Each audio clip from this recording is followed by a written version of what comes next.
Schools may be wrapped up for the summer, but district officials across Arizona are still going to be busy over the next few months. And high on their priority list, hiring school bus drivers. Yeah, there's a shortage right now. And new at 10, our Sonu Wasu showing us the desperate measures many districts are taking just to keep those buses running.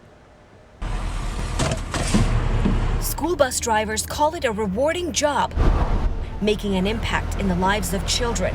Fern Wood has been doing it for 17 years in Pinal County. The kids are wonderful. You have to love kids to do this job.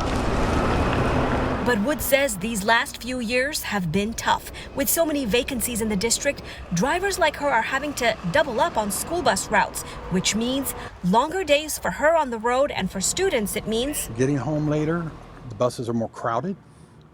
And to me, when you overcrowd your buses, it makes it unsafe. Elwin Longnian, transportation director for the Florence Unified School District, tells me to get more bodies behind the wheel, his district has had to look within for anyone with a CDL license. That means guys like Jay Horkman, who is a mechanic for the district, could also be driving a school bus some days. Do you anticipate becoming a bus driver? Not really, no. How did this happen? Well, I kind of filled in the gaps. Even the transportation director himself has had to jump in behind the wheel to help fill in those gaps.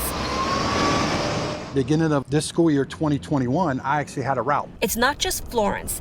In Paradise Valley, where they are 37 drivers short, district officials tell me it's been all hands on deck. So we have our dispatchers and our routers, and all of the employees in the transportation department will drive our students and make sure that they get to and from the schools. Queen Creek officials say they relied on a third-party transportation service to help fill in the gaps on days they didn't have enough bus drivers this year. So why the shortage? Well, it definitely needs a pay increase, Drivers tell me for a job in which they are solely responsible for the safety of your child, the pay is just not good enough. Our starting pay is $14.25 after training. We're not the highest paid district, but our district staff is actually looking into that, seeing what they can do. Districts like Florence are competing with neighbors who can afford to pay more. Queen Creek and Dysart are both offering drivers over $16 an hour. And Paradise Valley, We have a higher rate of pay at $18 an hour, or up to $18 an hour. to lure drivers into the district, many are now also offering stipends, full health and retirement benefits, and paid training to help future drivers get their CDL license.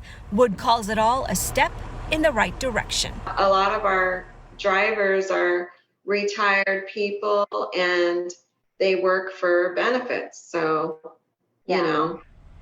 it's huge. You can expect to see job fairs taking place in many districts over the next few summer months. Sonu Wasu, ABC 15, Arizona.